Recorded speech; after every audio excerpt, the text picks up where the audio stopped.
So, hello guys, what's up? It's me again, Alicia nyo at nagbabalik ulit para sa ating panibagong video. So, mga minamahal, magandang pag-usapan to. Itong senatorial preference of the youth, yung nilalaman ng puso ng mga kabataan na gusto nilang manalo bilang senador ng bansang Pilipinas. Ano yung sinabi ni Dr. Jose Rizal noon? Ang kabataan po ay pag-asa ng bayan. Sa katunayan, according sa datos, mga minamahal, if I am not mistaken, almost 20 million po ang voters ng youth. So, talaga nga namang malaki ding epekto yung millennial at Gen Z na mga botante dito. So, ito pong mga edad po ay 18 hanggang 25 pataas. So, ngayon nga po mga minamahal, nangunguna na nga po dito sa bet ng mga katulad kong kabataan, 'di ba? Preference nila according sa survey nangunguna diyan si Bam Aquino. So, tanungin ko dito, sino yung may gusto dito kay Bam Aquino? Personally, mga minamahal, ina-admire ko po itong si Bam Aquino because isa din po ako sa mga nag-benefits ng kanyang ipinatupad na batas. Mga minamahal, i-justify ko lang kung paano ako nag-benefits ng ipinatupad ni Bam Aquino na batas. Nung 17th Congress, si Bam Aquino, hiningi niya yung chairmanship of Education Committee. Kasi meron pong magulang ang lumapit dito kay Bam Aquino at humihingi ng tulong na, Bam, pwede po bang pakigawan ng paraan na makapag-aral itong aking anak? Wala po kasi kaming pera. So actually, yung tanong na yan, pwede namang sagutin ni Bam Aquino, sige, paaralin ko yung anak mo. 'Di ba? Bigyan ko ng scholarship. Pero ang ginawa niya, mga minamahal, worldwide. I mean, buong Pilipinas, sorry sa term na worldwide, buong Pilipinas ang nagbenepisyo sa kanyang isinumiting batas, which is yung Free College Act, na hanggang ngayon gamit na gamit ng mga estudyante. Kaya hindi na malabo, mga minamahal, kung bakit mahal ng mga estudyante itong si Bam Aquino. Sino yung mga nanay dyan na hindi na nahihirapan magbayad ng tuition kasi tuition fee, 'di ba? Libre na po yung tuition fee sa kolehiyo. 'Di ba? Sino yung may mga anak ditong college? 'Di ba hindi na kayo nagbabayad ng tuition fee? Dahil po 'yan sa isinagawang batas ni Bam Aquino, yung Free College Act. Kaya ako po ay nag-benefits din nung mga panahon nung ako po ay nag-aaral. Napakamalaking tulong po niyan. Yung tita ko nga, mga minamahal, nung nag-aaral siya, sobrang hirap na hirap sila yung pambayad ng tuition every quarter. Nahirapan yung tita ko. Talagang lumuhod talaga yan sa napakadaming trabaho. Samantala ngayon, free tuition na. Kumbaga, nasa bata na talaga mismo yung desisyon kung mag-aaral ba talaga siya or hindi.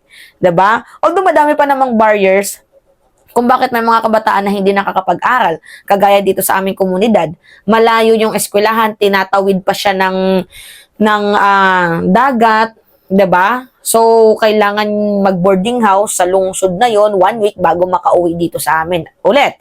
So, madami namang reason kaya up to this moment, may mga kabataan pa din na nag-stop sa pag-aaral. Syempre, kailangan din dyan ng baon, 'di ba? Ng pagkain. So, madami pa din namang reason. Pero, mas na-lessen yung pangamba, yung dagdag gastusin ng mga magulang sa kanilang mga estudyante dahil nga po dito sa batas na ipinatupad ni Bam Aquino. 'Di ba? Alright, pangalawa, si Kiko Panghilinan. Uy, mga minamahal, ito si Kiko Panghilinan, isa po yan sa mga best among the rest din na naging senador ng bansang Pilipinas. If I'm not mistaken, 2004 or 2002 hanggang 2013 naging senador itong si Kiko Panghilinan. Basta ang alam ko, hindi pa ako pinapanganak or napanganak na ako.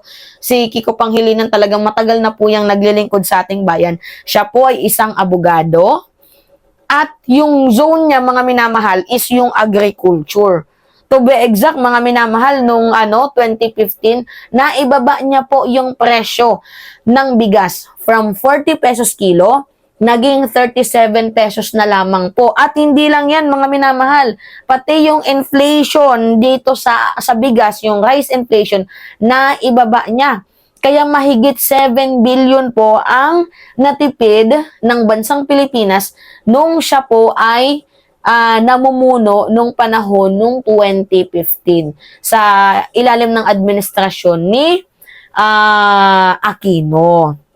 Alright, si Ong, the Filipino are dying because of the corrupt politician. Totoo yan. Yan yung word na minarkahan na naiwang linya ni Doc Willie Ong. 'Di ba? So, kulang tayo ng mga healthcare.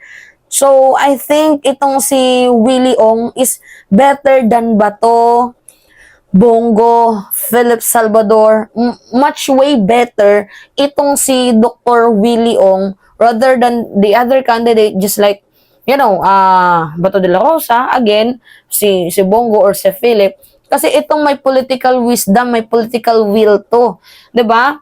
So talaga nga namang namamatay ang Pilipino sa ginagawang pangungurakot, pangangamkam ng ibang mga politicians. So instead ng mangamkam, 'di ba? Patayuan sana ng mga healthcare facilities. 'Di ba? Madami mga nagkakasakit. Although may sakit itong si Willie Ong, pero nandoon yung political will niya na gusto niya talagang makatulong. Syempre, kapag nandyan ka mismo sa shoe, 'di ba? Sa mismong natatapakan mo yung tinatapakan nila, mafe-feel mo yung wrath. 'Di ba? So, may sakit siya. So, nafe-feel niya yung mga Pilipinong may sakit din. So, I think better na din yun, mga minamahal, na ipakita niya yung kanyang paglilingkod sa ating bayan. So, ang sumunod, sa mga gusto ng mga youth, si Abby Binay, no comment. Ayoko mag-comment, undecided. Basta. Si Ping Lacson, hindi na natin kailangan pagdebatehan mga minamahal dahil si Ping Lacson is the most qualified senador sa lahat ng mga tumakbong senador ng bansang Pilipinas. Para sa akin na most qualified. Si Brosas Arlene, magaling din tong makipaglaban pero hindi ko pa nare-research yung credential ni Arlene Brosas. To be honest, mga minamahal, hindi ko pa na-research yung buo niyang credential pero matapang, may pinaglalaban itong si Arlene Brosas. Si Pia Cayetano, no comment. Ayaw ko talaga sa mga Cayetano. Di ba tingnan niyo yung ginawa ni Alan? Diba? So, there is no more room for the Cayetanos dynasty dito sa Senado. Si Espiritu Luke, undecided ako dito kay Espiritu Luke. Kay Franz Castro, yes. Yes to Franz Castro. Napakagaling na congresswoman, mga minamahal. Maangas, may pinaglalaban. Kaya tingnan nyo, pikon, sila Digong. Ano yung ginagawa nila? Kinasuhan nila ng ethics complaint si Franz Castro. So, kasi napikon sila. Si Franz yung nakasilip ng 125 billion confidential funds na ginastos ni Vice President Sara Duterte within 11 days. At isa din sa mga nag-file ng impeachment, itong si Franz Castro. So, likas ngang may pinaglalaban, matapang itong si Franz. And I think, siguro, it is the right time, mga minamahal, para ipasok si Franz sa Senado. So, kung sa taste ng mga kabataan, magaling siya, so be it. At the end of the day, kayo pa din naman yung magde-decide. Si Soto, no more question. Huwag nyo na akong tanungin, yes to Soto na agad. Alam nyo na yan, paulit-ulit ko nang sinasabi yan sa inyo. Maganda yung credential track record ni Tito Soto. Si Di Guzman Leode, no comment. Kay Ben Horabalos, yes to Ben Horabalos. Kung ako yung tatanungin. So, mga minamahal, nakikita ninyo, wala pong Duterte na fanatiko ang mga nakapasok dito sa taste ng mga kabataan. Kasi matatalino na yung mga kabataan ngayon. 'Di ba? Mas tinitingnan natin yung track record. 'Di ba? Kaysa sa mga puro lang salita. Pero mga minamahal, ito yung nakakalungkot lang. Kasi parang mauulit muli yung nangyari kay late Miriam Defensor. Malakas si late Miriam Defensor sa mga kabataan. Pero, yung sample niyan is parang nagpa-survey lang sa mga universities. Malakas lang sa youth, pero sa ibang people, medyo hindi. 'Di ba? So, yun lang. Hindi naman kasi ito yung actual na magiging resulta ng boto eh. Kasi kahit papaano, madami pa din namang nasa middle age, mga late people na din. Madami pa. So, I think hindi natin madidefeat yung yung boto na ano na ng mas marami. Pero mga minamahal, I guess, malaki na yung ambag ng mga youth para mapaangat yung pangalan ng mga taong nandito na mga preferred nila na maging senador.